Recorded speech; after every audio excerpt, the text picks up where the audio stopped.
பவுலுக்காக மற்ற எல்லாரையும் காப்பாற்றினார். அவர்கள் கரை தப்பி மெலித்தா என்கிற தீவை சேர்ந்தார்கள்னு பைபிள்ல வாசிக்கிறோம். அல்லேலூயா, அல்லேலூயா.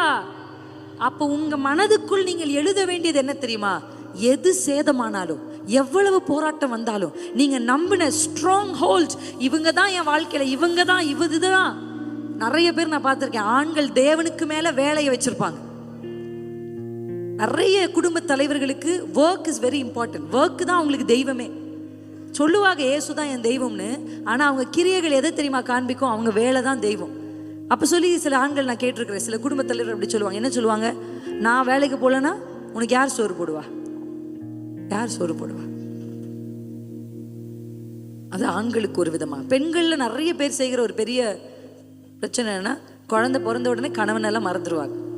குழந்தைகள் சிலருக்கு விக்கிரகமா மாறி இருக்கு. குழந்தை பிறந்த உடனே சர்ச்சுக்கு வர மாட்டாங்க. குழந்தை தான் எல்லாமே, குழந்தை தான் எல்லாமே, குழந்தை குழந்தை குழந்தை அப்படியே ஆயிடுவாங்க. ஜபம், ஆராதனை எல்லாம் போயிடும். அந்த பிள்ளை பிள்ளை பிள்ளை பிள்ளை பிள்ளை எல்லாம் வளர்த்து சேர்த்து பிள்ளை ஒரு நாள் நம்ம எதிர்பார்த்த மாதிரி நமக்கு செய்யாத போது உடனே மனம் உடைவு. யார் வந்தாலும் எது வந்தாலும், வேலையோ மனிதர்களோ எதுவானாலும் கர்த்தருக்கு முதலிடம், அவருடைய வார்த்தைக்கு முதலிடம். ஹல்லேலூயா. அந்த வார்த்தை யார்கிட்ட இருந்ததுன்னா, பவுலுக்குள்ள, பவுலுடைய இருதயத்துல, பவுலுடைய மனதில் அந்த வார்த்தை இருந்ததுனால அவர் சேதமில்லாமல் மெலித்தாவை சேர்ந்தார். ஹல்லேலூயா, ஆமென். அப்போ நீங்க சேதமில்லாம உங்க வாழ்க்கையில நீங்க மெலித்தாவை சேரணும் அப்படின்னா உங்களுக்கு தேவை கர்த்தருடைய வார்த்தை தான். எத்தனை பேர் ஆமென்னு சொல்றீங்க? ஹல்லேலூயா, ஆமென். நிச்சயம் நம்ம கரை சேருவோம். எத்தனை பேர் நம்புறீங்க? இப்போ ஒருவேளை புயல்களுக்கு நடுவில், காற்றுகளுக்கு நடுவில் நீங்க இருக்கலாம், ஆனா கரை சேர்க்கிற ஒரு கர்த்தர் நம்ம கூட இருக்கிறார். ஹல்லேலூயா, ஹல்லேலூயா. ஒரு வசனத்தை நம்ம வாசிக்க போறோம். இதற்கு ஒப்புணையான ஒரு வசனத்தை மத்திய 7ஆம் அதிகாரம் 24ஆம் வசனம். நமக்கு தெரிந்த ஒரு வசனம் தான். Thank you Jesus. ஆகையால் நான் சொல்லிய இந்த வார்த்தைகளை கேட்டு இவைகளின்படி செய்கிறவன் எவனோ அவனை கன்மலையின் மேல் தன் வீட்டை கட்டின புத்தியுள்ள மனுஷனுக்கு ஒப்பிடுவேன். ஹல்லேலூயா. ஆண்டவர் ஒப்பிடுறார். என்ன செய்யறாரு அப்படின்னா, இப்ப நிறைய வசனங்கள், ஏன்னா ஆண்டவர் பிரசங்கிக்கும் பொழுது அநேகர் வந்து அவருடைய பிரசங்கத்தை என்ன பண்றாங்கன்னா கேட்கிறாங்க. இப்ப கேட்கிற அந்த குரூப்பை ஆண்டவர் 2ஆ பிரிக்கிறார். ஹல்லேலூயா. அதாவது வசனத்தை கேட்கும்படி உள்ள வராதவங்களை விட்டுருவோம். ஆனா வார்த்தையை கேட்க வாரம் வாரம் சர்ச்சுக்கு வந்து தேவ சபையில உட்கார்ந்து கர்த்தருடைய வேர்டை கேட்கிற எல்லாருக்கும் அவங்களை கர்த்தர் எப்படி பிரிக்கிறார்னா 2ஆக பிரிக்கிறார். ஹல்லேலூயா, ஆமென். ஒன்று புத்தியுள்ள மனுஷனாக பிரிக்கிறார், இரண்டாவது புத்தி இல்லாத மனுஷன். அப்போ ஒரு குரூப், ஒரு 10 பேர் இருக்காங்கன்னா அதில் ஆண்டு 5 பேரா பிரிக்கிறான்னு வச்சுக்கோங்க. 5 பேரை புத்தி உள்ளவர்களாக, 5 பேரை புத்தி இல்லாதவர்களாக. இப்போ இவங்க புத்தி உள்ளவர்கள் என்ன செஞ்சாங்க? இவங்க எதில் விசேஷமானவங்க? இவங்களை ஏன் ஸ்பெஷல் அப்படின்னு கேட்டா, அவங்க கேட்டதை அவங்க செயல்படுத்துறாங்க. ஹல்லேலூயா. இப்போதான் யூத்க்கு போன சர்வீஸில் யூத்ஸ்க்கு பேசும்போது, நீங்கள் டைரியெல்லாம் வச்சுருக்கீங்களான்னு எனக்கு தெரியல, வச்சுருந்தா நீங்கள் எழுதுங்க. யூத்ஸ்க்கு பேசும்போது 3 வார்த்தை அவங்களுக்கு கற்றுக் கொடுத்தேன். உங்களுக்கும் அதை சொல்லிக் கொடுக்க நான் விரும்புகிறேன். உங்களுக்கு ஆல்ரெடி தெரிஞ்சிருந்தா வெல் அண்ட் குட், பட் தெரியல, நீங்கள் நிச்சயம் அதை எழுதி வைத்து அதை நீங்கள் புரிந்து அதுக்காக நீங்கள் ஜெபிப்பதற்கு உங்களுக்கு ஏதுவாக இருக்கும். 3 வார்த்தை. ஒன்று அண்டர்ஸ்டாண்டிங், தமிழில் புரிதல் அப்படின்னு இருக்குது. ஹல்லேலூயா. விவேகம்னு எழுதிக்கோங்க, இல்லைனா விவேகம் அப்படி தமிழ் பைபிளில் விவேகம்னு இருக்குது. அது இங்கிலீஷில் அண்டர்ஸ்டாண்டிங் அப்படின்னு இருக்குது. 1 அண்டர்ஸ்டாண்டிங்னு போடுங்க. அடுத்து கீழே 2 ரெண்டாவது நாலேஜ், அறிவு அப்படின்னு போடுங்க. அறிவு, நாலேஜ், அறிவு. நிச்சயமா வாலிப பிள்ளைங்க நோட் வைக்கணும். உங்கள் வாலிப பிள்ளைங்களை சர்ச்சுக்கு அனுப்பும்போது ஒரு டைரி, ஒரு பென் கொடுத்து அனுப்புங்கள். ஹல்லேலூயா. அவங்க எழுதுனா கூட அவங்க மனதில் அப்படியே பதிந்திருக்கும். அதனால writing is very good habit. உங்களுடைய யங் பீப்புளுக்கு பைபிளை மட்டும் வெறும் பைபிளை மட்டும் தூக்கிட்டு வராமல் ஒரு டைரி, ஒரு பென் எடுத்துகிட்டு வரதுக்கு அவங்களை என்கரேஜ் பண்ணுங்கள். கர்த்தர் உங்களை ஆசீர்வதிப்பார். ஹல்லேலூயா. எழுதுகிறவர்கள் எழுதிட்டீங்களா? 2வது அறிவு. முதல்ல சொன்ன விவேகம், 2வது அறிவு, 3வது ஞானம். ஹல்லேலூயா, ஞானம். ஆமென். இந்த வரிசையில் நீங்கள் அண்டர்ஸ்டாண்டிங் பக்கத்தில், அதாவது விவேகத்தின் பக்கத்தில் ஒரு வார்த்தை எழுதணும். அதுதான் கெப்பாசிட்டி, அதாவது கொள்ளளவு அப்படின்னு அர்த்தம். கெப்பாசிட்டி. கெப்பாசிட்டி. இந்த புரிதல் ஒன்று இருக்கு பாருங்க, இந்த புரிஞ்சுக்கிறது. இது ஆண்டு வந்து இது எந்த வசனத்துலேருந்து இந்த 3 வார்த்தையும் நாங்கள் எடுத்து இதை தியானிப்போம் அப்படின்னா, குடும்பங்களுக்காக பேசும் பொழுது வீடு ஞானத்தினால் கட்டப்பட்டு விவேகத்தினாலே நிலைநிறுத்தப்படும் அப்படி இருக்க அந்த வசனம். அந்த வசனத்தில் இந்த 3 வார்த்தையும் நீங்கள் பார்க்க முடியும். குடும்பங்களுக்காக பேசும்போது இந்த 3 வார்த்தையும் கற்றுக் கொடுக்கறது வழக்கம். ஆனால் இதை இந்த வசனங்களுக்கு புரிதலுக்காக நான் கற்றுக் கொடுக்க விரும்புகிறேன். அல்லேலூயா. அண்டர்ஸ்டாண்டிங்ன்றது கெப்பாசிட்டியை பொறுத்து. அல்லேலூயா. நான் ஒரு 3 வயசு பையன்கிட்ட போயிட்டு கல்யாணத்துக்கு அப்புறம் எப்படி நடந்துக்கணும்னு அவனுக்கு கற்றுக் கொடுக்க மாட்டேன். ஏன்னா அவனுக்கு கல்யாணம்னால என்னன்னு அவன் கெப்பாசிட்டிக்கு அவனுக்கு என்ன கற்றுக் கொடுக்க முடியுமோ அதுதான் என்ன பண்ண முடியும், கற்றுக் கொடுக்க முடியும். நீங்கள் பார்த்துருக்கீங்களா, ஒரு சில பேருக்கு என்ன சொன்னாலும் புரியாது. நான் பிடிச்ச முயலுக்கு 3 கால் நிற்பாங்க. அவங்களுக்கு நீ எவ்வளவு ட்ரை பண்ணால் கூட அவங்களுக்கு அந்த கெப்பாசிட்டி இல்லை. அதை புரிந்துக்கிறதுக்கான கொள்ளளவு அவர்கள் மனதிலே இல்லை. அதனால கிறிஸ்தவர்கள் ஜெபிக்க வேண்டியது என்ன தெரியுமா, எனக்கு அண்டர்ஸ்டாண்டிங்கை தாங்கன்னு ஆண்டவர்கிட்ட கேட்கும். ஏன்னா நிறைய பேர் பைபிளை ரொம்ப இன்ட்ரெஸ்டிங்காக படிக்காததும் வேதத்தின் மேலே அவங்களுக்கு ஒரு பெரிய நாட்டம் இல்லாததுக்கு காரணம் என்னன்னா, அவங்களுக்கு வசனத்தை புரிந்து கொள்ள முடியவில்லை. அல்லேலூயா. என்ன சிஸ்டர் இப்படி எழுதியிருக்கு, ஒன்றுமே புரியலே. அவர் போய் அங்கே இடித்து விழுந்தா எனக்கு என்ன, அவருக்கு கப்பல் சேதமானா எனக்கு என்ன, அவருக்கு பிள்ளை பிறகுலாம் எனக்கு என்ன, இவங்களுக்கும் சண்டை வந்தால் எனக்கு என்ன, இதெல்லாம் எதுக்கு நான் படிக்கணும் அப்படின்னு புரியாததுனால தான் பல பேர் வசனத்தை ரிஜெக்ட் பண்ணுறாங்க, ட்ரை பண்ணுறாங்க, புரியல, திருப்பி வந்துடுறாங்க.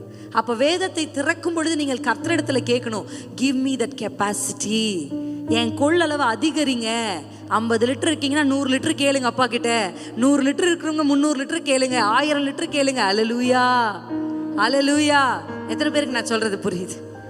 அந்த புரிதல் உங்களுக்கு வர ஆரம்பிச்சுன்னா, நான் வேதத்தை நேசிக்க ஆரம்பித்தது என்னுடைய வாலிப பருவத்தில் தான்.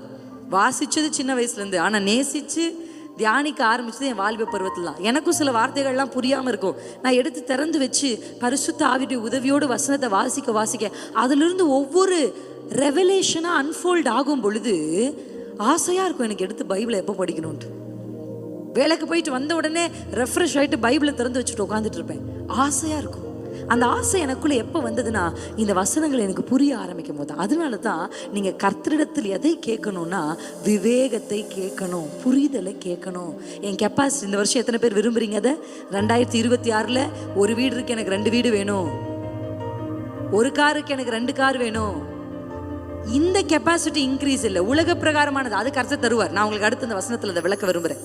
ஆனால் நீங்கள் கேட்க வேண்டியது ஒன்று என்ன தெரியுமா, என் கெப்பாசிட்டி இன்க்ரீஸ் பண்ணுங்க, என் மனதின் புரிதல். அல்லேலூயா. என் கண்கள் திறக்கப்பட்டு வேதத்தின் மகத்துவங்களை அதிசயங்களை பார்க்கும்படி என் கண்களை கர்த்தர் திறந்து விடும். அந்த புரிதல் நமக்குள்ள வரணும். அடுத்து என்ன சொல்லியிருக்குன்னா, நமக்கு தெரியும் நாலேஜ், அறிவு. நல்லா புரிஞ்சுக்கணும், நாலேஜ் யாரையும் தேடி வராது. அல்லேலூயா. இந்த அறிவு கொஞ்சம் கெத்தான ஆள் தான். அறிவு என்ன பண்ண மாட்டாருன்னா, அவர் இறங்கி வரமாட்டார். அறிவு வந்து அவர் யார்கிட்டயும் வந்து நிற்க மாட்டார். அவர் கொஞ்சம் கெத்து பண்ணுவார், அவர் சீன் போடுவார் கொஞ்சம். அறிவு எப்படின்னா, நீ என்னை தேடி வான்னு சொல்லும். Knowledge will not come to any man. ஆட்டோமேட்டிக்கலாக நாலேஜ் வராது, தானா நாலேஜ் வராது, தானா கிடைக்காது. அறிவு என்பது தேடணும், அதுக்கு பின்னாடி போகணும். அல்லேலூயா, அல்லேலூயா. எத்தனை பேருக்கு புரியுது நான் சொல்றது? ஆமென். நீங்கள் அதை சேஸ் பண்ணணும். எப்படி எலியாவை சேஸ் பண்ணாரோ, அப்படி நீங்கள் இந்த அறிவை தேடி சேஸ் இட். பைபிளை திறந்து வாசிக்கணும். நீங்கள் ஒருவேளை அப்படி இருந்தீங்கன்னா, இப்போ நமக்கு ஃபோன் வந்துருச்சு, நமக்கு என்னென்னமோ ஃபெசிலிட்டிஸ் வந்துச்சு. அந்த காலத்து பரிசுத்தவான்கள்லாம் அவ்வளோ படித்திருக்கிறாங்க, அவங்ககிட்ட எந்த ஃபெசிலிட்டியும் இல்லை. நீங்கள் உங்களுக்கு கர்த்தர் ஜெபிக்கும் போது தேவ ஆவியானவர் ஒரு வசனத்தை காண்பிக்கிறான்னா, அந்த வசனத்தை தேடுங்க. உங்கள் பைபிள் ஆப்பில் தேடல்னு ஒன்று இருக்குது, பார்த்துருக்கீங்களா? யாராவது பைபிள் ஆப் எத்தனை பேர் வச்சுருக்கீங்க ஃபோனில்? அல்லேலூயா. அதில் தேடல்னு ஒரு ஆப்ஷன் இருக்குது. நீங்கள் அந்த தேடலில் போய் ஒரு வார்த்தையை டைப் பண்ணிங்கன்னா, அந்த வார்த்தை பைபிளில் எங்கெல்லாம் இருக்கோ அது உங்களுக்கு வரும். தேடுங்க, அறிவை தேடுங்க. என்ன சொல்லியிருக்கு? ஆபிரகாம் ஒரு மனுஷன் இருந்தாரே, அவரை பற்றி கொஞ்சம் படிப்போம். இந்த வருஷம் நீங்கள் முடிவெடுங்க, பைபிள் மெடிடேஷன் டைரினே ஒன்று தனியாக போடுங்க. பிரசங்கம் கேட்டு எழுதுறது இல்லை, நீங்கள் தனியாக வீட்டில் தியானிக்கிறதுக்கு ஒரு டைரியை போடுங்க. அதில் போட்டு, நான் என்னுடைய உமன்ஸ் ஃபெலோஷிப்புக்கு போன வாரத்தில் 3 அற்புதங்களை சொல்லியிருக்கிறேன். அந்த 3 அற்புதங்களுடைய தியானித்து அவர்கள் நோட்டில் எழுதிட்டு வரணும்னு சொல்லியிருக்கிறேன். அல்லேலூயா. தேடுங்க, எழுதுங்க. 3 அற்புதத்தில் அவர்களும் தியானிக்கணும், நானும் அதுக்காக தியானிக்கணும் அப்படின்னு சொல்லி தான் நான் முதல்ல 3 அற்புதங்களும் இயேசு உயிரோடு எழுப்பின 3 சம்பவங்கள். 3 miracles, resurrection miracles அவங்களுக்கு கற்றுக் கொடுக்கப்பட்டது. 3 அற்புதங்களையும் அவங்க எழுதணும், அதை படிக்கணும் அப்படின்னு கற்றுக் கொடுத்தது. தியானிங்க, ஒரு டைரி போடுங்க. இந்த வருஷம் நீங்க என்ன பண்ணணும்? அறிவை சேஸ் பண்ணணும், பைபிளை தேடணும். அல்லேலூயா, அல்லேலூயா. எத்தனை பேர் செய்வீங்க? கேப் கிடைச்ச உடனே ஃபோன் கையில் எடுக்குதா? கீழே வைங்க, எடுத்து பைபிளை தேடுங்க. இது என்ன சொல்லியிருக்கு, என்ன சொல்லியிருக்கு? அல்லேலூயா, அல்லேலூயா. ஒரு கணவனா இருக்கீங்களா? கணவனை குறித்து பைபிள் என்ன சொல்லியிருக்கு? ஒரு மனைவியா? மனைவியை குறித்து வேதம் என்ன சொல்லிருக்கு? ஒரு பிள்ளைகளா? பிள்ளைகளை குறித்து வேதம் என்ன சொல்லிருக்கு? ஊழியர்களா? ஊழியத்தை குறித்து வேதம் என்ன சொல்லியிருக்கிறது? தேடுங்கள், தேடுங்கள், அப்பொழுது கண்டடைவீர்கள். தேடுங்கள். அல்லேலூயா. இது நீங்க சேஸ் பண்ணி போகணும். 3வது நான் சொன்னல ஞானம். ஞானத்துக்கு பிராக்கெட்ல நான் அதுக்கு சொன்னேன்ல, கெப்பாசிட்டின்னு சொன்னேன். எதுக்கு? விவேகத்துக்கு. அடுத்து நம்ம அறிவுக்கு, நாலேஜுக்கு வந்து என்னன்னா gaining R receiving are chasing, எது வேணா நீங்க போடலாம். பின்தொடர்ந்து தேடி பெற்றுக்கொள்ள வேண்டிய ஒன்று அது. 3வது ஞானம் என்பது நீங்க ஈஸியா ஞானத்தை டக்குன்னு உங்க மனசுல புரிஞ்சுக்கணும்னா அப்ளையிங் அப்படின்னு அர்த்தம். அதாவது செயல் வடிவாக்குறது. என் கற்றுக்கொண்டதை நான் செயல் வடிவாக்கணும். இங்கதான் புத்தியுள்ள மனுஷன் வருகிறான். இந்த புத்தியுள்ள மனுஷன் யார் தெரியுமா? அவன் கேட்டதை ஆக்ஷன்ல கொண்டு வரான், கேட்டதை ஆக்ஷன்ல ட்ரை பண்றான். தன்னுடைய இப்ப கேட்டுட்டு போறாங்களா, உடனே போய் அதை அன்னைக்கு ட்ரை பண்ற ஒரு ஆள். அல்லேலூயா. அதாவது ஒரு வேர்ட் இங்கிலீஷ்ல சொல்லுவாங்க, delayed obedience is disobedience. தாமதமான கீழ்ப்படிதல் கீழ்ப்படியாமைக்கு சமம் என்று சொல்லி. அல்லேலூயா. பவுலுக்கு கண்ணு போயிருச்சு. அனனியா வந்து கைகளை வைத்த உடனே மீன் செதில்கள் போல அவர் கண்களிலிருந்து கீழே விழுந்து அவர் அபிஷேகத்தை பெற்றுக்கொள்கிறான்னு பைபிள் நம்ம வாசிக்கிறோம். அடுத்து நீங்க வாசிங்க, உடனே அவன் எழுந்து. அல்லேலூயா. உடனே, நோ மோர் வெயிட்டிங். கண்கள் திறக்கப்பட்ட உடனே செயல், ஆக்ஷன்ஸ் கூட வரார். இன்னைக்கு நம்மளும் இந்த வருஷம் வசனத்தை கேட்டிருக்கிறோம். பிறந்ததிலிருந்தே கிறிஸ்தவர்கள், 15 வருஷ விசுவாசிகள், ஆவியில் நிரம்பி அந்நிய பாஷைகளில் பேசுகிறவர்கள். ஆனால் வார்த்தைக்கு கீழ்ப்படுகிறோமா? சத்திய வசனம் நம் மனதில் இருக்கிறதா? வார்த்தையின்படி ஒரு வாழ்க்கையை சீரமைக்கிறோமா? கர்த்தருடைய வசனத்தை உள்ள வைத்து அந்த வசனத்தின்படி நம்முடைய வாழ்க்கையை பக்குவப்படுத்துறோமா? இன்னைக்கு ஆண்டு இந்த வருஷத்துல அதுதான் நம்ம கிட்ட எதிர்பார்க்கிறார். புத்தி உள்ள மனுஷன். அந்த புத்தி உள்ள மனுஷனை குறித்து அங்க வசனம் சொல்லுகிறது, அவன் கண் மலையின் மேல் தன் வீட்டை கட்டினவனுக்கு ஒப்பாயிருப்பான். அப்படின்னா வசனத்தை கேட்டு வசனத்தை கீழ்ப்படுகிறவர்களுக்கும் வசனத்தை கேட்டு கீழ்ப்படியாதவர்களுக்கும் இவங்க 2 பேருக்குமே அட்டாக் ஒண்ணுதான். அல்லேலூயா, அல்லேலூயா. எத்தனை பேருக்கு புரியுது நான் சொல்றது? நான் கீழ்ப்படுகிறேன், என் வாழ்க்கையில் இவ்வளோ பிரச்சனை இருக்குன்னு யோசிக்க வேண்டாம். அட்டாக் ஒன்று தான். ஏன்னா அந்த அதிகாரத்தை நீங்கள் வாசிச்சா 2 பேருக்கும் 2 வசனத்தை நான் உங்களுக்கு சொல்கிறேன். 25, 27 2ஐயும் வாசிச்சிங்கன்னா பெருமழை வந்தது. யாருக்கு? புத்தி உள்ளவனுக்கும் புத்தி இல்லாதவனுக்கும். அடுத்து பெருவெள்ளம் வந்தது. 2 பேருக்கும் வந்துச்சா? 2 பேருக்கும் காற்று அடித்தது. 2 பேர் வீட்டின் மேலும் அது மோதினது. அல்லேலூயா. அட்டாக் ஒன்று தான். ஆனால் இப்போதான் மாற்றம் வருது. எங்கே மாற்றம்னா, தாக்குதலுக்கு தாங்கி நிற்கிறார்களா? அல்லேலூயா. எல்லாரும் பார்த்தா ஒரே மாதிரி தான் இருக்கும். ஆனா இந்த தாக்குதலுக்கு அப்புறமும் உறுதியா நிக்கிறாங்க பாருங்க. அல்லேலூயா. உறுதியா. அங்கதான் தெரியும். எது வரைக்கும் தெரியாது. நார்மலா அடிக்கும் போது எதுவுமே தெரியாது. முடிச்சுட்டு பார்த்தாதான் தெரியும். இங்க வசனம் சொல்லுது, அது விழவில்லை. இங்க வாசிங்க, அது விழுந்தது. அல்லேலூயா. ஆமென். கலங்கரை தீபமாய் கரை சேர்க்கும் தெய்வமாய் அசைந்தாடும் ஆலியில் அசையானங்கூரமாய் கலங்கரை தீபமாய் கரை சேர்க்கும் தெய்வமாய் அசைந்தாடும் ஆலியில் அசையானங்கூரமாய் நம்பிக்கையே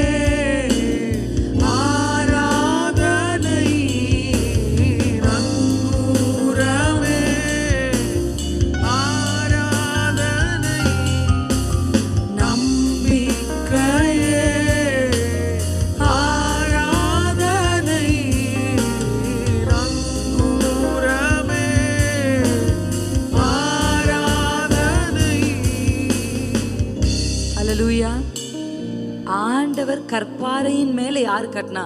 மண்ணின் மேல கட்டினவன் சரிந்து விழுந்தான். அப்படின்னா என்ன அர்த்தம்? கட்டாமல்லாம் இல்லை, பிரயாசப்படாமல்லாம் இல்லை, எஃபர்ட் போடாமல்லாம் இல்லை. நீங்களும் எஃபர்ட் போடுறீங்க. குடும்பங்கள் இருக்கிற போராட்டங்களை தாண்டி தான் நீங்க இங்க வந்திருக்கீங்க. உங்க குடும்பத்தில் இருக்கிற கஷ்டங்களை தாண்டி தான் நீங்க இங்க வந்திருக்கீங்க. போராட்டங்களை கடந்து தான் நீங்க வந்திருக்கீங்க. அவன் கட்டாம சும்மா படுத்துட்டு இல்ல, அவனும் கட்டுனான், அவனும் செங்கல் எடுத்து வச்சான், அவனும் மண் அள்ளுனா, அவனும் சிமெண்ட்டை போட்டான், அவனும் பிரயாசப்பட்டான். ரெண்டு பேரும் ஒரே விதமான பிரயாசத்தை தான் பட்டாங்க. ரெண்டு பேரும் உடல் உழைப்பை கொடுத்தாங்க. ஆனா ஏன் இவர்களுக்குள்ள ஒரு மாற்றம்? இந்த முடிவுல மாற்றம். அல்லேலூயா. ஏன்? ஏன்னா வசனத்தை கேட்டவன் கேட்டுவிட்டு சென்றான். கண்ணாடியில முகத்தை பார்த்துட்டு போற மாதிரி, கண்ணாடியில முகத்தை பார்த்துட்டு இப்படி போயிட்டா மறந்துடும் நமக்கு. அந்த மாதிரி வசனத்தை கேட்டுவிட்டு திரும்பி போய்விட்டான். இதே கண்ணாடியை குறித்து நான் போன சில வாரங்களில் பிரசங்கிக்கும் பொழுது, மகிமையின் கண்ணாடி, மகிமையை உற்று பார்த்தவர்கள் அந்த சாயலாகவே மகிமையின் மேல் மகிமை அடைந்து மறுரூபமானார்கள்னு இருக்கு. ரெண்டு கண்ணாடி பைபிளில் போட்டிருக்கு. ஒரு கண்ணாடி பார்த்துட்டு திரும்பி போயிடுறது, வசனத்தை கேட்டுட்டு விட்டுட்டு போயிடுது. ஆனால் இன்னொரு குரூப் யார் தெரியுமா? அதை உற்று கவனித்து கொண்டே இருக்கிறது. அவர்கள் கண் முன்பாக வசனத்தை வைத்திருக்கிறது. அல்லேலூயா, அல்லேலூயா. கண்ணுக்கு முன்னாடி வைக்கணும், கண்களுக்கு முன்பாக வைக்கணும். கர்த்தருடைய வசனங்கள் வைக்கப்பட்டிருக்கணும். The word of the Lord, கர்த்தருடைய வார்த்தை. ரெண்டு பேருமே எஃபர்ட். என்னுடைய ஆசை என்ன, என்னுடைய கஷ்டம் என்ன, நீ யோசிச்சு பாருங்க. 40 வருஷம் செருப்பு தேயிலனாலும் வஸ்திரம் பழமையானாலும் நடந்தது யாரு? அவங்க தானே நடந்தாங்க. சொல்லுங்க, கால் வலிச்சிருக்குமா வலிச்சிருக்காதா? அல்லேலூயா. அவங்க நடந்தாங்களே, அவங்களும் யுத்தம் பண்ணாங்களே. அதுல செத்து போனவன் எல்லாரும் கூடாரத்துல படுத்திருந்தவன் இல்ல, அதுல ஃபைட் பண்ணவன் இருக்கான். பிள்ளை குட்டி இடுப்புல வச்சுட்டு நடந்த அம்மாங்க இருக்காங்க. கோல் ஊன்றி நடந்த வயோதிபர்கள் அதுல இருக்கிறாங்க. எல்லாரும் தான் நடந்தாங்க. 40 வருஷம் பிரயாசப்பட்டாங்க. ஆனா பிரயாசப்பட்டதற்கு பலன் இருக்கணும்ல, பலன் இருக்கணுமே. இவ்வளவு பிரயாசப்பட்டு கானானுக்குள் போக முடியாமல் போனார். அதுக்கு பிரயாசப்படாமே இருக்கலான்ற மாதிரி தானே தோணும். அல்லேலூயா. இவ்வளோ நீங்க கர்த்தருக்காக எடுக்கிற பிரயாசங்கள், அந்த அன்பின் பிரயாசங்கள், இதெல்லாம் பலன் தரணும். புயல் வந்து மோதியும் பெருங்காற்று வீசியும் வீழ்வது இல்லையே, நங்கூரம் நீர்தானே. புயல் வந்து மோதியும் பெருங்காற்று வீசியும் வீழ்வது இல்லையே. பாடலாமா என் கூட சேர்ந்து? புயல் வந்து மோதியும், புயல் வந்து மோதியும் பெருங்காற்று வீசியும் வீழ்வது இல்லையே. மறுபடியுமா? புயல் வந்து மோதினாலும் நான் வீழ மாட்டேன். புயல் வந்து மோதியும் பெருங்காற்று வீசியும் வீழ்வது இல்லையே, நங்கூரம் நீர்தானே. மிக்கையே ஆராதனை, நங்கூரமே ஆராதனை. நம்பிக்கையே ஆராதனை, நங்கூரமே. ஷதரகலதரா. கர்த்தருடைய வார்த்தையை ஒரு நங்கூரம் போல. ஆமென். இந்த நங்கூரம் மட்டும் நம்ம சரியா ஃபிக்ஸ் பண்ணிட்டோம்னு வச்சுக்கோங்களேன், எவ்வளவு புயல் வந்தாலும், பெருங்காற்றுகள் வீசாத மழை வந்தாலும் அது விழாது. இந்த வார்த்தையை என் கூட சேர்ந்து சொல்லுங்களேன். அது விழவில்லை. சத்தமா சொல்லுங்க. அது விழவில்லை. சத்தமா சொல்லாமா? கொஞ்சம் ட்ரை பண்ணலாமா? அது விழவில்லை. ஏன் நான் இதை உங்களுக்கு சொல்றேன் அப்படின்னா, நீங்க சொல்ல சொல்ல உங்கள் வாழ்க்கை அப்படி ஆகும். வார்த்தை தான் மாம்சமாகும். வேர்ட் தான், வேர்ட் பிகம்ஸ் ஃப்ளஷ். வேர்ட் இல்லைன்னா ஃப்ளஷ் வராது. அல்லேலூயா. நீங்க பார்க்குற எல்லாமே வார்த்தையினால வந்தது தான். அதனால சத்தமா சொல்லுங்க, நான் வீழ்வது இல்லை, நான் வீழ்வது இல்லை, நான் வீழ்வது இல்லை. என் குடும்பத்தை வீழ நினைக்கிற, எப்ப இவங்க விழுவாங்க, எப்ப இவங்க குடும்பம் விழும், எப்ப இவங்க பிள்ளைங்க விழுவாங்க, எப்ப இந்த குடும்பம் அழிந்து போகும் அப்படின்னு எதிர்பார்க்கிற மனிதர்களுக்கு முன்பாக புயல் வந்து மோதியும் பெருங்காற்று வீசியும் வீழ்வது இல்லையே. நங்கூரம் நீர்தானே. புயல் வந்து தாக்குதல் இருக்கும், ஆனா நீங்க கீழே வீழ்வது இல்லை. ஆயுதம் உருவாக்கப்படும், ஆனால் வாய்ப்பது இல்லை. புயல் வந்து மோதியும் பெருங்காற்று வீசியும் மூழ்குவது இல்லையே. கரங்களை அப்படியே உயர்த்தி சொல்லுங்க. நம்பிக்கையே ஆராதனை நங்கூரமே ஆராதனை.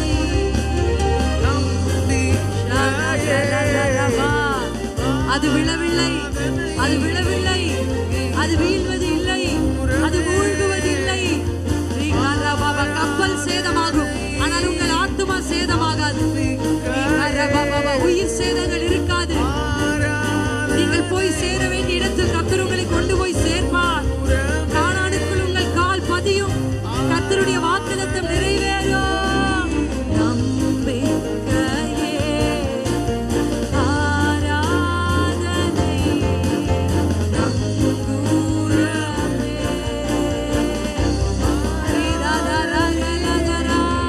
நம்பிக்கையே.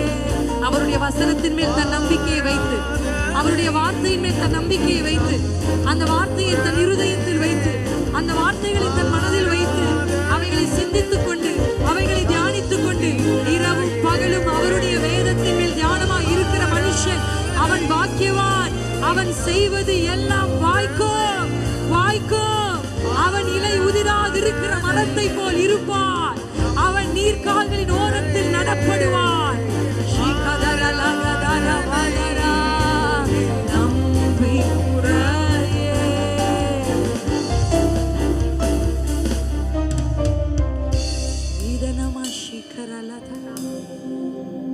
கர்த்தருடைய வேதத்தை தியானிக்கிற மனுஷன் அவன் செய்வது எல்லாமே வாய்க்குங்க. நீங்க செஞ்ச பிசினஸ்ல ஃபெயிலியர் ஆயிடுச்சுன்னு யோசிக்கிறீங்களா? ஐயா ஐயா, வசனத்தை மனசுல வைங்கய்யா. வார்த்தைகளை தங்க இருதயத்துல எழுதுங்க. வசனத்தை எடுத்து உச்சரிங்க. நான் கீழாகாமல் மேலாகுவேன், நான் வாளாகாமல் தலையாகுவேன். என் முகம் வெட்கப்பட்டு போகாது. நான் தாழ்ச்சி அடைவது இல்லை. நான் புல்லுள்ள இடங்களுக்கு நடத்தி கொண்டு போகப்படுவேன். அமர்ந்த தண்ணீர்களில் அவர் என்னை நடத்துவார். என் பக்கத்தில் 1000 பேர் விழலாம், என் வலதுபுறத்தில் 10,000 பேர் விழலாம், ஆனால் அது என்னை அணுகாது என்று வசனத்தை தன் இருதயத்தில் சுமக்கிறவன் செய்கிறது எல்லாம். To succeed in business, to succeed in family life, to be a successful servant of God, success and prosper comes to the man who stores the word of God in the heart. தன்னுடைய இருதயத்தில் வசனத்தை சுமக்கிறவன success தேடி வரையா. கர்த்தருடைய வார்த்தையின்படி தன் வாழ்க்கையை சீரமைக்கிறவனை மீன்கள் தேடி வருமையா. ஓடி ஓடி நைட்டெல்லாம் பிடிச்சா இந்த மீன் கையை விட்டு ஓடுது, வலைய விட்டு ஓடுது, அகப்படவில்லை. அகப்படாதது அகப்பட வேண்டும் என்றால் எட்டி பிடித்தும் தூரம் ஓடுகிற ஆசீர்வாதங்கள் தேடி வந்து உங்கள் அருகில் நிற்க வேண்டும் என்றால் வார்த்தை என்ன சொல்லுகிறது? வார்த்தை என்ன சொல்லுகிறது? ஆழத்திலே வலையை போடு என்று கர்த்தர் சொன்னார் என்றால் அந்த வார்த்தைக்கு மீன்கள் தானாய் வந்து தன் ஜீவனை கொடுக்குது. ஃபிஷ் வந்து தன் லைஃபை கொடுக்குது. இந்தா என்ன எடுத்துக்கோ. கூட்டம் கூட்டமா வந்து மீன்கள் தன் ஜீவனை கொடுக்குது, எடுத்துக்கோ. இவ்வளவு நேரம் தேடின ஓடுனியே, இப்ப எப்படி வர? இப்ப வார்த்தை வந்துருச்சு. உன்கிட்ட வார்த்தை இருக்கு பேதுரு. இதுக்கு முன்னாடி உன்கிட்ட கப்பல் இருக்கலாம், வலை இருக்கலாம், நீ மீனவன் என்கிற திறமை இருக்கலாம், பல வருஷம் மீன் பிடிச்ச அனுபவம் உனக்கு இருக்கலாம். Your experience will fail. உங்க படகு உங்களை ஃபெயில் பண்ணும், உங்க வலை உங்களை ஃபெயில் பண்ணும், உங்க படிப்பு உங்களை ஃபெயில் பண்ணும். கூட நிக்கிறேன்னு சொன்னாங்களா அந்த நபர்கள் உங்களை விட்டு போவார்கள். இதுவரைக்கும் வழுவி போன ஆசீர்வாதங்கள் போட்ட உடனே மீன் வந்து வலையில் அகப்படுகிறது என்றால் வசனம், வேர்ட் ஆஃப் தி லார்ட் பேதுருக்குள்ள இருக்கு. வார்த்தையை சுமக்கிறவனை தேடி ஆசீர்வாதங்கள் வரும், ஐஸ்வர்யங்கள் வரும், சக்சஸ் வரும், மேன்மைகள் வரும், பணம் வரும், நிலம் வரும், வீடு வரும். இம்மைக்குரிய ஆசீர்வாதங்களும் மறுமைக்குரிய மேன்மைகளும் வசனத்தை இருதயம் எழுதினவனுக்கு வரும். அல்லேலூயா. வசனங்க, வார்த்தைங்க, கற்பனை இருதயத்தில் எழுதப்பட வேண்டும். இடம் கொடுங்க. நீங்களா உன்னை நினைச்சிட்டு, நீங்களா உன்னை சிந்திச்சுட்டு ஓரத்துல உட்கார்ந்து அழுகாதீங்க. உங்கள் அழுகை கர்த்தருக்கு பரிதாபத்தை உண்டாக்கவில்லை, உங்கள் அழுகை கர்த்தருக்கு கோபத்தை உண்டாக்குகிறது. வாக்குத்தத்தத்தை பெற்றுக்கொண்டு ஏன் அழுகணும்? நீங்க அழுக கூடாது. வார்த்தையை பெற்றுக்கொண்ட சாராலே இனி கண்ணீர் வடிக்க கூடாது. வார்த்தையை பெற்றுக்கொண்ட ஆபிரகாமே இனி நீ கண்ணீர் வடிக்க கூடாது. வார்த்தையை எண்ணு. அல்லேலூயா. அன்னால் எது வரைக்கும் கண்ணீர் வடிச்சா தெரியுமா? பெனினாளுடைய வார்த்தை தன் மனதில் இருக்கிற வரையும் தான். அல்லேலூயா. அது வரையும் தான் அவ கண்ணில் கண்ணீர் வந்துச்சு. என்னைக்கு கர்த்தரிடத்துல சொல்லி அந்த வார்த்தையை தன் இருதயத்துல சுமக்க ஆரம்பிச்சாலோ அதுக்கப்புறம் அவ வாழ்க்கையில கண்ணீர் இல்ல, நம்பிக்கை வந்தது. அதுக்கப்புறம் அவ துக்க முகமா இருக்கவில்லை.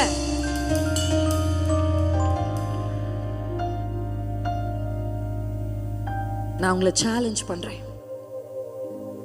with the power of Holy Spirit, தாழ்மையோட நான் உங்களை சேலஞ்ச் பண்றேன்.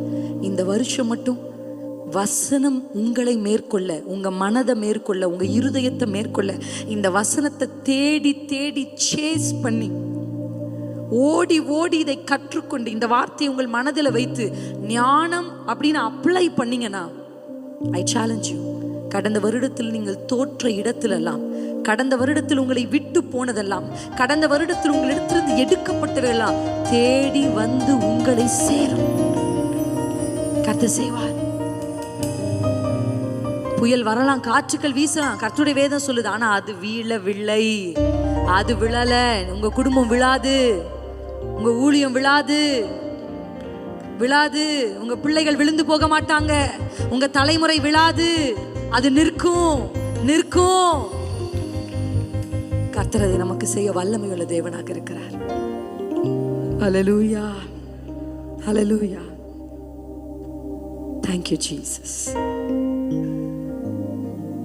நம்ம கொஞ்ச நேரம் ஜெபிப்போம். நிறைய வசனங்கள் இதற்கு ஒப்பனையாக வீட்டில் உங்களுக்கு நேரம் கிடைச்சா இந்த ரேகாபியர்ன்ற ஒரு கூட்டத்தை நீங்க வந்து வீட்டில் வாசிச்சு பாருங்க.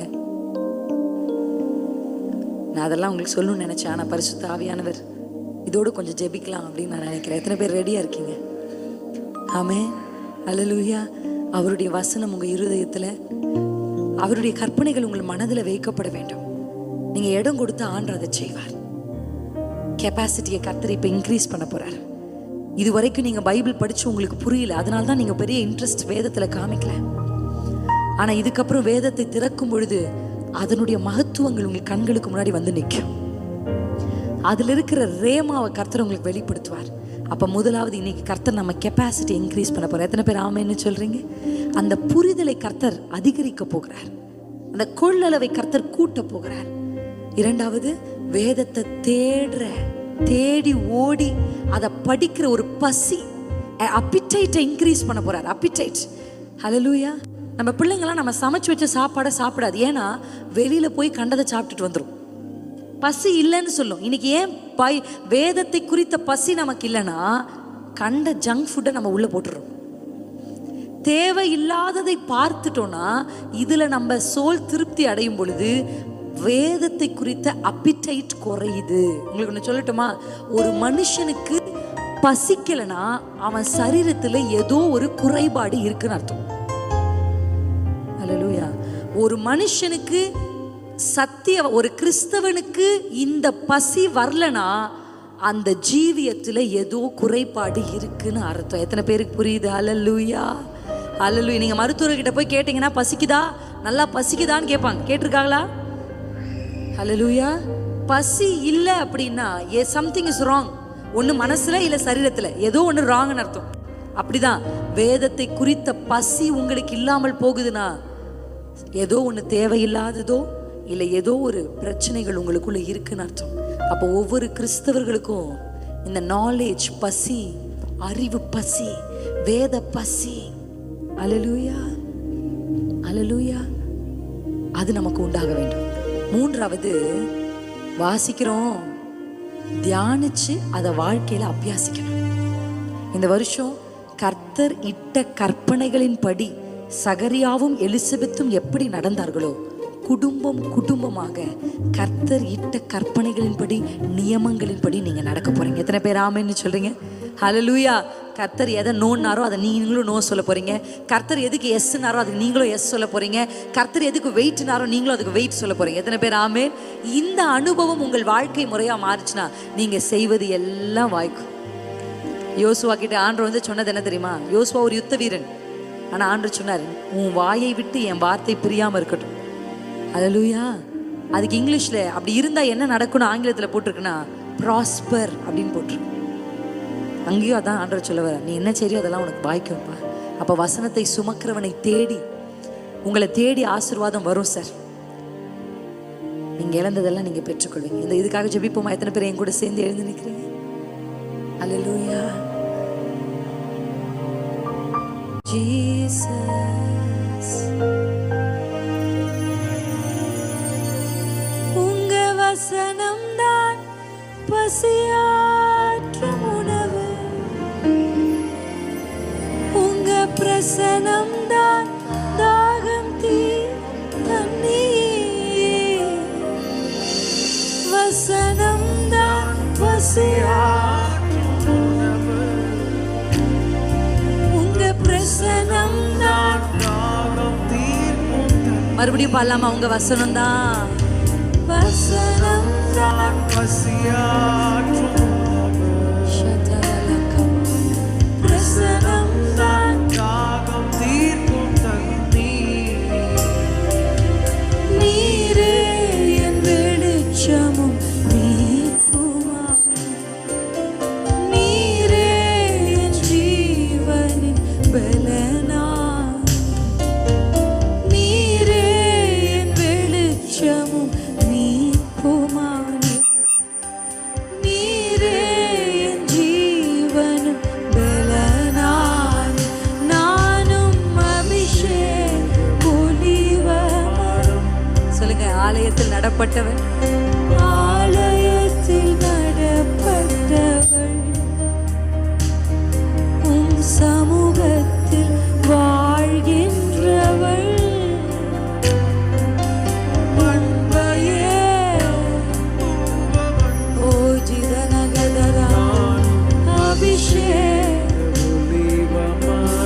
ரீனஹதரலா ஷிகதரா. கெப்பாசிட்டியை இன்க்ரீஸ் பண்றார் அப்பா. பாட பாட உங்க மனதுக்குள் ஒரு புரிதல், வேத வசனத்தினுடைய புரிதல், கர்த்தருடைய மகத்துவங்களை அறிந்து கொள்ளுகிற அறிவு, நாலேஜ், விஸ்டம். காப்பாற்றும், என்னை காப்பாற்றும் காவலர் நீரே,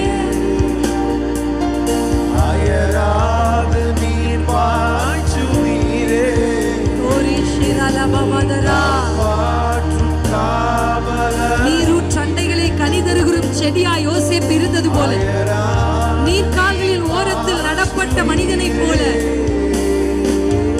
தேவைகள் யாவையும் சந்திப்பவர். உங்களுக்கு தேவையான மீன் உங்க கைகள் அகப்படும். உங்களுக்கு தேவையான நன்மைகள் தேடி உங்களை வந்து நிற்கும். 2025 பிரயாசப்பட்டு பெற முடியாததை வார்த்தை சுமக்கப்படுகிறதுனாலே தேடி வரும். சொல்லுங்க, என் தேவைகள், என் தேவைகள் யாவையும் சந்திப்பவர், என் சேதமும் இன்றி காப்பவர், என் தேவைகள் யாவையும். பேதுருவே, ஆண்டவருடைய வார்த்தையை சுமந்து கொண்டு வலையை வீசு. கர்த்தருடைய வார்த்தை இருதயத்தில் சுமந்து கொண்டு வலையை வீசு. சாராளே,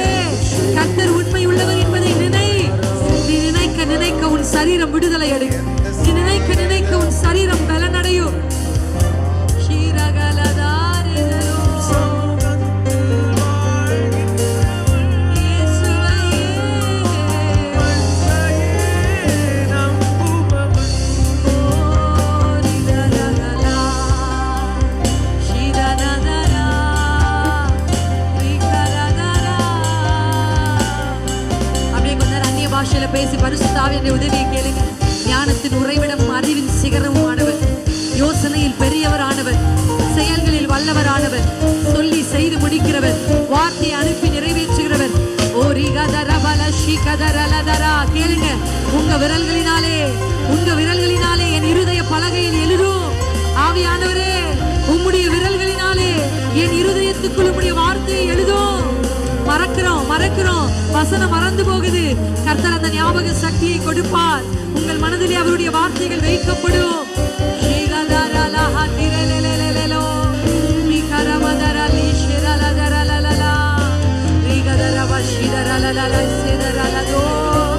நல்ல வாய்களை திறந்து அந்நிய பாஷைகளை கரங்களை தட்டி நல்ல அந்நிய பாஷையில பேசுங்க. முடிந்தவர்கள் நல்ல கரங்களை தட்டி வாய்களை திறந்து அந்நிய பாஷைகள்ல நீங்க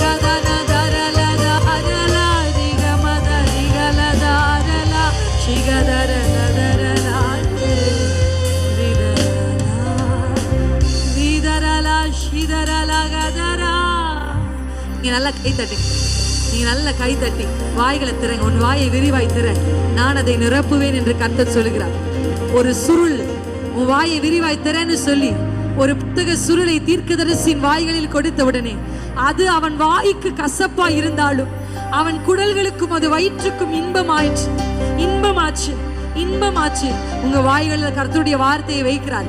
ஆசாரியருடைய உதடுகளில் வசனங்களை கர்த்தர் வைக்கிறார். தீர்க்கதரிசியுடைய இருதயங்களை கர்த்தருடைய வார்த்தையை வைக்கிறார். இங்க ஒரு சில பேரை தீர்க்கதரிசிகளை கர்த்தர் அபிஷேகித்துக் கொண்டிருக்கிறார். கர்த்தருடைய வார்த்தை உங்களை தேடி வருகிறது. கர்த்தருடைய வார்த்தை உங்கள் இருதயத்தில் எழுதப்படுகிறது. மனுஷன் சொன்ன வார்த்தையை நினைச்சு தூங்காம கஷ்டப்படுறீங்களா? ஆண்டவர் சொன்னதை நினைங்க. கர்த்தருடைய வார்த்தையை நினைவு கூறுங்க. மனிதன் சொன்ன வார்த்தையை நினைத்து பயந்து போயிருக்கிறீர்களா? சாபத்தை நினைத்து பயப்படுறீங்களா? யாரோ சொன்ன சாபமான வார்த்தை உங்களை பயமுறுத்துகிறதா?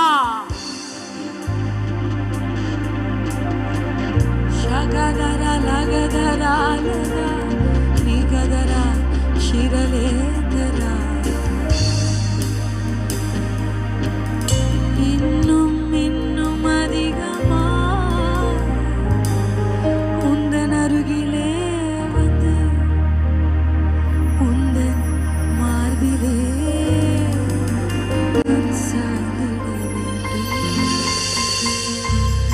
இந்த வருஷம் உங்க அருகில நான் வரணும்.